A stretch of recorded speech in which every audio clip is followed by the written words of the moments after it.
Estábamos hablando un poco sobre la importancia de estos espacios ecosistémicos, estábamos hablando un poco de todo lo que nos pueden brindar y por qué es importante su preservación. Ahora me gustaría que pudiésemos como repetir un poco las cifras que nos estuvieron dando hace un momento de la cantidad de especies, la cantidad de fauna, la cantidad de flora que poseen los bosques secotropicales. William, de pronto, ¿cómo van esas cifras en este momento? Bueno, Camila nos decía ahora que en bosques secos hay unas 2.500 especies de plantas y unos niveles de endemismo que son realmente altos. Afortunadamente yo creo que los últimos años han generado, digamos, cierta pasión por el bosque seco y muchas personas hoy están trabajando no solamente en su conservación, sino también haciendo investigación. Hay muchos nuevos registros, hay un número importante de especies nuevas descubiertas en los últimos años. Solamente en el Valle del Cauca el equipo nuestro tiene 4 especies nuevas, 2 ya publicadas y 2 que están en camino. Y eso mismo está pasando, por ejemplo, en la región del Caribe. Hace poco publicaron, por ejemplo, del Tolima una nueva especie de cedro rosado. O sea, es una cosa muy interesante porque de estos árboles de maderas finas difícilmente se encuentra uno especies nuevas en unos ecosistemas a los cuales, pues por decirlo de alguna manera, les han dado tan duro, Claro. especialmente por extracción de maderas, ¿cierto? Son, como decía Camila, los bosques secos son una despensa muy importante de maderas finas y ha habido maderas muy importantes que han sido claves, digamos, en el florecimiento de algunas regiones del país. Si uno va, por ejemplo, a los Montes de María, se encuentra que el carreto, que es un árbol altamente amenazado, fue muy importante, por ejemplo, en la construcción de todos los pueblos que hay alrededor de los Montes de María y de todo ese piedemonte bajo del Caribe. Y así ha sucedido en todas las regiones. Desafortunadamente, yo creo que pues el problema de los bosques secos es que las tierras que están en los ecosistemas secos pues son muy fértiles y son muy buenas. Ujú. Entonces también esto ha generado que eh, si estas tierras que normalmente son muy secas se les pone agua, pues se convierten en unas tierras ideales para cultivar. Y eso Wow.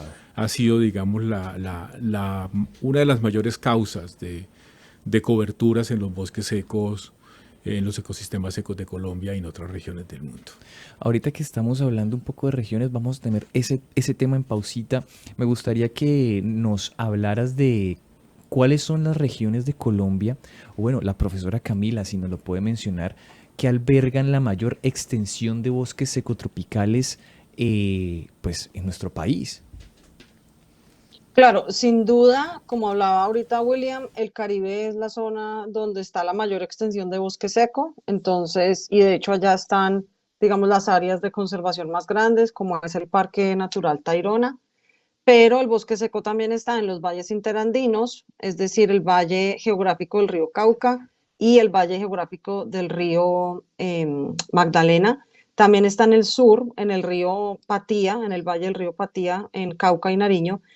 También en Santander y norte de Santander, ¿cierto? Y hay algunas partes de los llanos o de la Orinoquía que también tienen bosque seco. A pesar de que en esta zona de la Orinoquía llueve más, en ciertas zonas hay suelos muy arenosos o incluso rocas, donde entonces las plantas tienen, pues, digamos, poca disponibilidad de agua y se forman entonces también estos bosques secos. Entonces eso es, digamos, como las 7 regiones de bosque seco que tenemos en Colombia, pero nuevamente en el Caribe es donde se encuentra la mayor área de bosque seco en el país.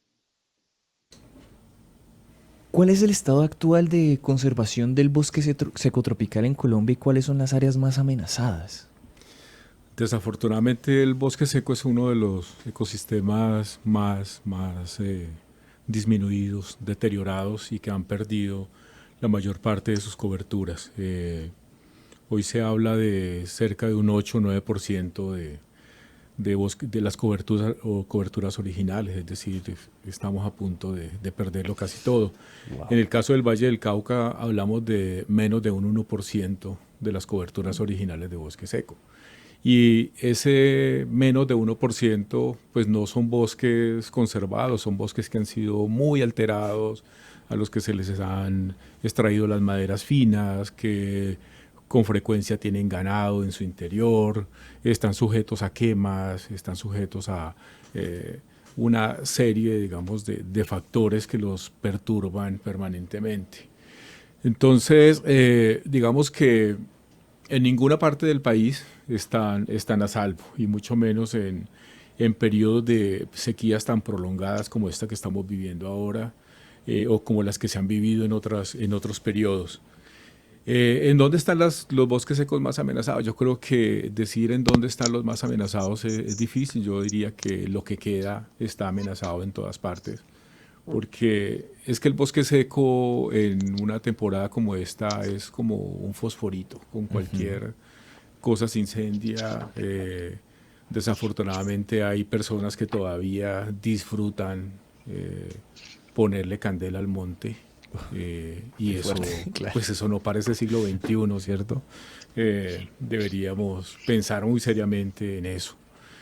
Y, y entonces, por alejados que estén de la civilización de la gente, pues aún así tienen una serie de amenazas que son latentes, que son permanentes. Entonces Claro. yo creo que tal vez la región Caribe, por ser la más grande, la que tiene más gente, mayor cantidad de gente, mayor cantidad de sistemas productivos asociados al bosque seco, pudiera ser, digamos, una de las más amenazadas. Pero como le digo, las montañas de alrededor de Cali difícilmente se salvan cada año de ser incendiadas por completo.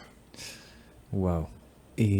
Teniendo en cuenta que hay muchas amenazas alrededor de los bosques ecotropicales y se está perdiendo un gran porcentaje de estos terrenos, de estos espacios, de estos ecosistemas, de pronto, no sé, la profesora Camila, William, nos podría comentar también en cuanto a las especies endémicas de flora y fauna que están en peligro, si de pronto hay algunas cifras de distintas especies que tengamos conocimiento que en este momento, por todas estas amenazas, están desapareciendo.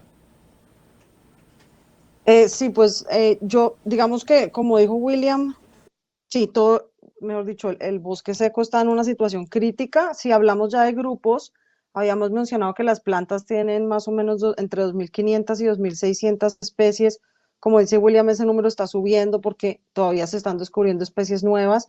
De esas 50 son endémicas, es decir, que se encuentran solamente en Colombia, en los bosques secos de Colombia, y la mayoría de ellas no están dentro de ningún área de conservación. Es decir, que de esas 50 podrían algunas de ellas estar en riesgo de extinción. Si hablamos de peces, por ejemplo, vamos a sacar ahora un libro nuevo de bosque seco, que es el volumen 2, y acá hay un capítulo donde se reportan 90 especies de peces, de las cuales 35 son endémicas para Colombia, lo cual pues es un número bastante alto, pensando que pues son ecosistemas secos, pero aún así obviamente tienen cuerpos de agua bien importantes.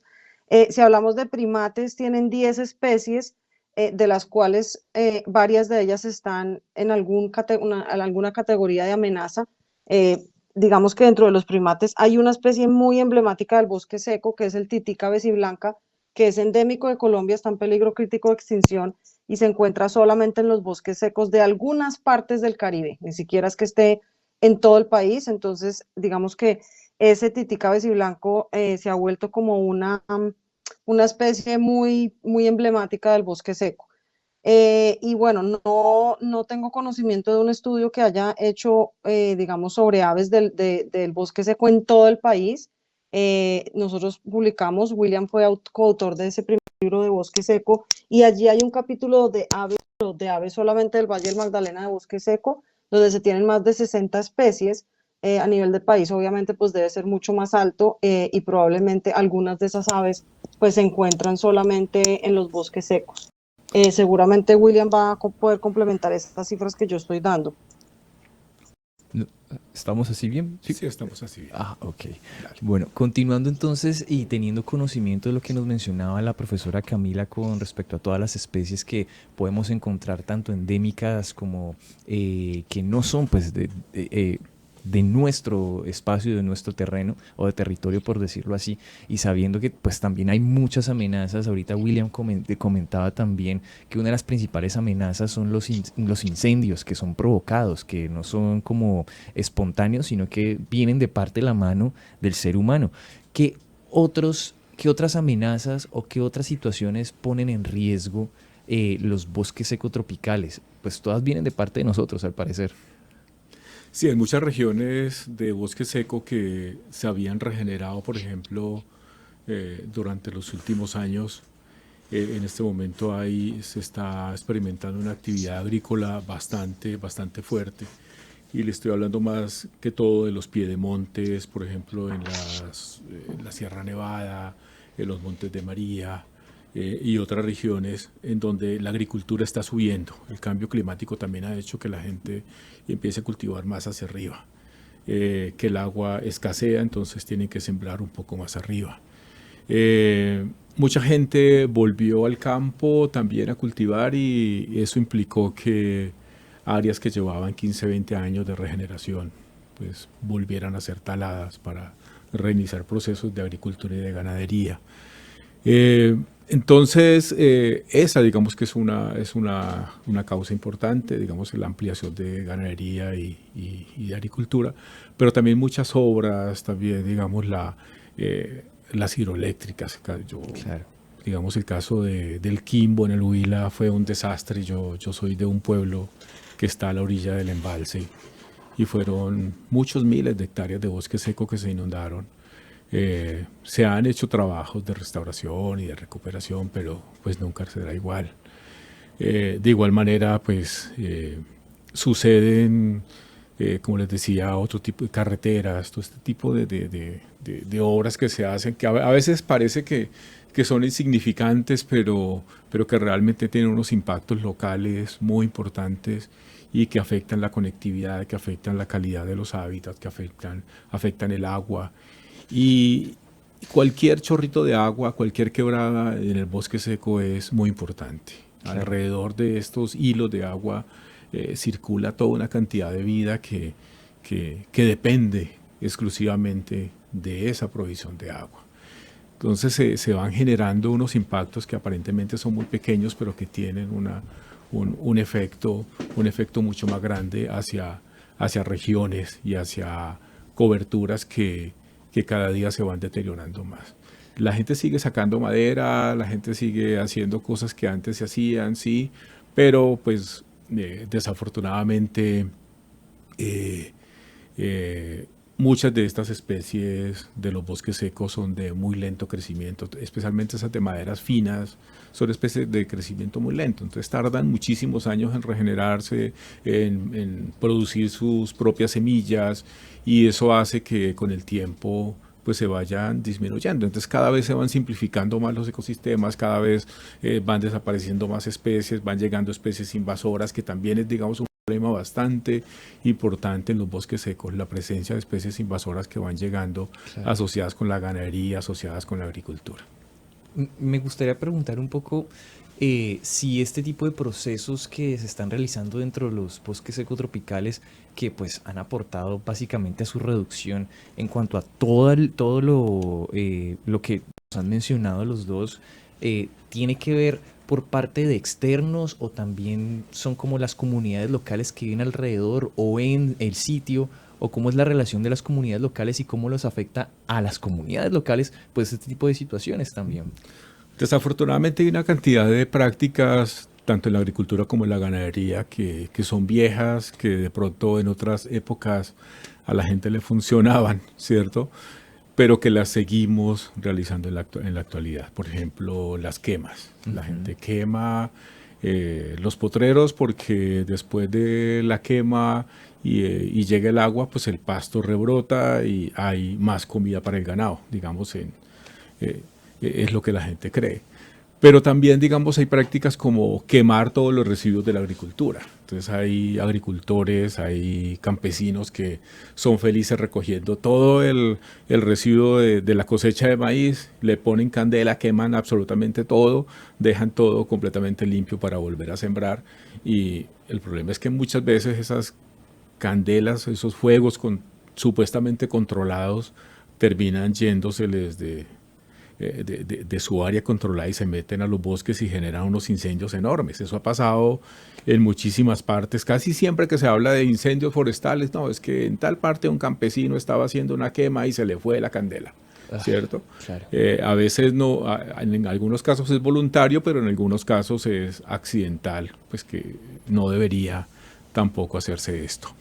Entonces, digamos que ese tipo de prácticas deteriora los suelos, genera, digamos, unos impactos que van haciendo que los suelos sean menos productivos, pero también es toda esa eliminación de la microfauna, de los microorganismos del suelo, que también hace que sean menos fértiles y que las semillas de las especies que están allí, pues también se mueran, ¿cierto? Se quemen. Y esa simplificación de la que yo les hablaba ahora, sucede cada vez que se quema un bosque. Cada vez que se quema van desapareciendo las especies más susceptibles y nos vamos llenando solamente de algunas que son resistentes o aquellas que son de afuera y llegan y colonizan. Y también, digamos, el otro caso es de gente que es de afuera de los sitios, ¿no? Que van y en cuestión de un paseo y arman una fogata o están fumando y tiran la colilla del cigarrillo y terminan formando un incendio, y eso pasa con frecuencia. Antier estaba yo en Roldanillo, aquí en el valle, y un incendio enorme al lado del pueblo, y parece que alguien, fue una cosa completamente voluntaria porque fue en la orilla de la carretera y de ahí se expandió a un sector muy grande. Claro. Entonces, no siempre son los de afuera, no siempre son solamente los de la región, pero sí muchas veces la gente de las comunidades tiene mucho que ver por seguir usando prácticas que no deberíamos estar usando en este momento. Voces biodiversas.